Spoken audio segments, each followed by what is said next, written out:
สวัสดีครับอาทิตย์ครับผม ฮัลโหลสวัสดีครับหม โอ้ อรวยแหละก็เอฟซี คือได้ยินข่าวว่าหลุงปู่ผู้ไทยมามันถึงน้ำเสียอาจารย์ แมน หลุงปู่ให้ก่อน ซื้อ11ไอ้1193โอ้หลุงปู่ก็ซื้อเข้าเจ็ดเด้อ แมน เอามัมมันก็ท่านมัมกัน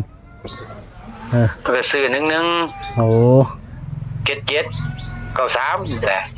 หลุงปู่ก็เลยถึงอยู่ แมนพอได้คาราบาวแล้วอ่ะ ก็เลยไปถามเพิ่นแหละมื้อนี้ก็ได้ เด้อ ฝันอีกด้วยหลูกปู่เนาะฝันอยู่ว่าเมื่อคืนจำกับใครกับข้าว่าเขาเอาเงินมาให้ปะนะว่า 175 บาทปะนะว่า เพิ่นบอกเลขว่าอาจารย์ว่าเลขไทยเลขลาว เด็กเล่านี่แหละ เด้อ แมนลองเล่าสไตล์เบิ่งนำมื้อนี้ก็ได้ กับมื้ออื่นได้ ลอง2อย่างเนาะ แม่นแต่วันนึงเขาเอาเงินมาให้175 บาทนะว่าเสือเอาเบิ่งได้เด้อเขาว่า เพิ่นบ่จมเป็นหลวงตาปอกเด้อหลวงตาเด้อ จมแล้ว จะว่าได้อะไรกัน จมว่าจมโอ้ยซื้อเลขซื้ออยู่เบิดปีก็บ่ถึกดอกก็สิเป็นจังซี่เลยมันบ่มีดอกสมือยายก็ดีคนสิใส่ตรงๆนั่นน่ะ หลวง โอ้ ปู่ ย บอก แม่นหลวงปู่ดอกเฮาก็มักแบบว่าก็ว่าตรงคักเลยก็ใส่ตรงๆเลย11กับ77ก็ตัวเดียวกันพวกแล้วว่า โอ้ยชื่ออะไรวะเดี๋ยวนะ อืม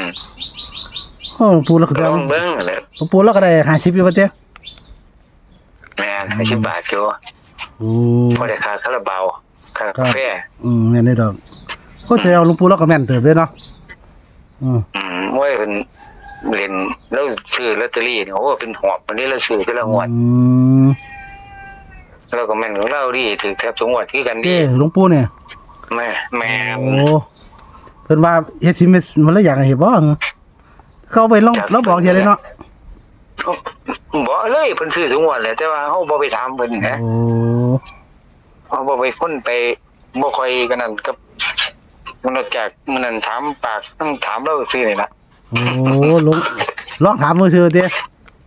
แม่น มันก็เลยให้เลย เรียนทุกงวดเลยแม่น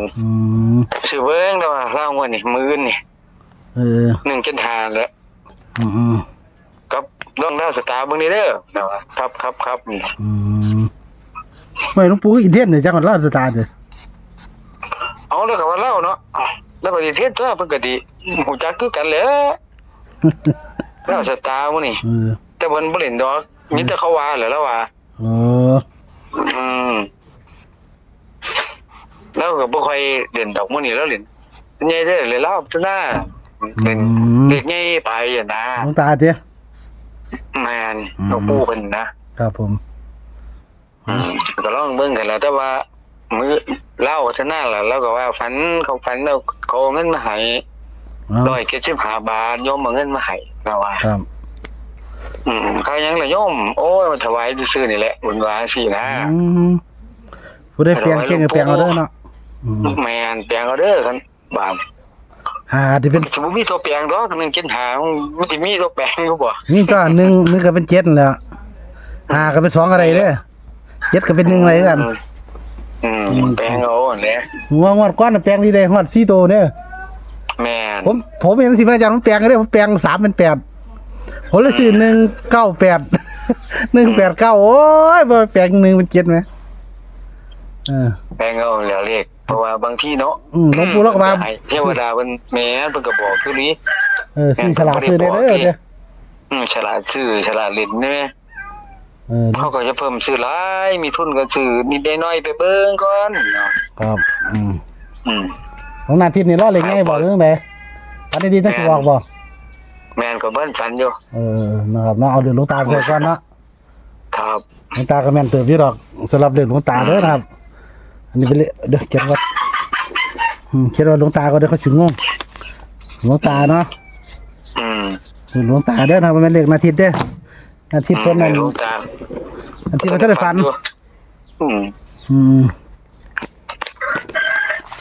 เดี๋ยวฝันเดี๋ยวนาทิตย์เราบอกเด้อนะครับเนี่ยเรื่องหลวงตาไปก่อนฝันว่าคนเอาเงินมาเนาะ175เด้อนะครับ 75 บาทนะว่า ซื้อได้ทั้งไทยทั้งละก็แม่นซื้อได้ทั้งละสตาร์กับรับพัฒนาหมื่นเนาะ แม่น ครับผม ลองเบิ่งนะว่าเลขเล่าเนี่ยมันก็2เล่าเนี่ยแล้วตาก็เป้าพัฒนาซั่นแหละ เอาเราเบิ่งเด้อนะครับเพิ่นมีโชคของเพิ่นคือถามมาก็ ไอ้บ่เปลี่ยนแปลงก็อื่นลองถามเทื่อนึงเนาะ แม่นมื้ออื่นนึงต้องรอถามเพิ่นอีกเทื่อนึง วันนี้ก็ลอง ถ้ามันฝันดีอีก ครับผมหาเป็นตัวเก่าก็เน็กโลกเลยว่าติ แม่น คือหลวงตาแล้วแม่นอยู่เด้ แม่น ครับแม่นอยู่ แม่นของเพิ่นอยู่ดิ 2งวดแล้วเนาะแต่ว่า มันก็ถือแค่ อืม เพิ่นก็เล่นเลขนี้เพิ่นก็ถือขึ้นเรื่อยๆนะเพิ่นเพราะว่าเพิ่นแล้วก็เล่นเรื่อยๆน่ะ อืม ให้ลูกศิษย์ลูกหาเพิ่นเลยซื้อ โอ้ยหลวงตาอาทิตย์ปอกเจ้าได้ถึงเทียเต้นซื้อบ่ได้ว่าติ ซื้อเพิ่นอยู่ว่าถือแค่ดอกเจ้า 1ก็คิด7ตัวว่าติ มาเช้าก็ไป1ก็เก็บตัวซื้อเลขมันบ่ปึกแต่ว่าป้าได้บ่ฟังนี่ ตาก็บอกเด้ โอ้ยก็สิว่าเด้อลูกพูดดอก โอ้เรียนเลขเรียนมาจากปีแล้วจ้ะนี่คือสิโอ้ย นี่ขี้ไล่เลย สอนแต่ละว่ามันขี้ไล่โพดไปว่า หลวงปู่ว่าน่ะ โอ้ยแม่น เอาเด้อพี่น้องเรื่องหลวงปู่อยากได้แปลง แม่น เรื่องหลวงปู่อยากได้แปลงนิดหน่อยเด้อเนาะแม่น น้อยจะซื้อหลายเลขน้อยโตนั่นเลขน้อยโตก็อย่าซื้อหลายสินะ แม่น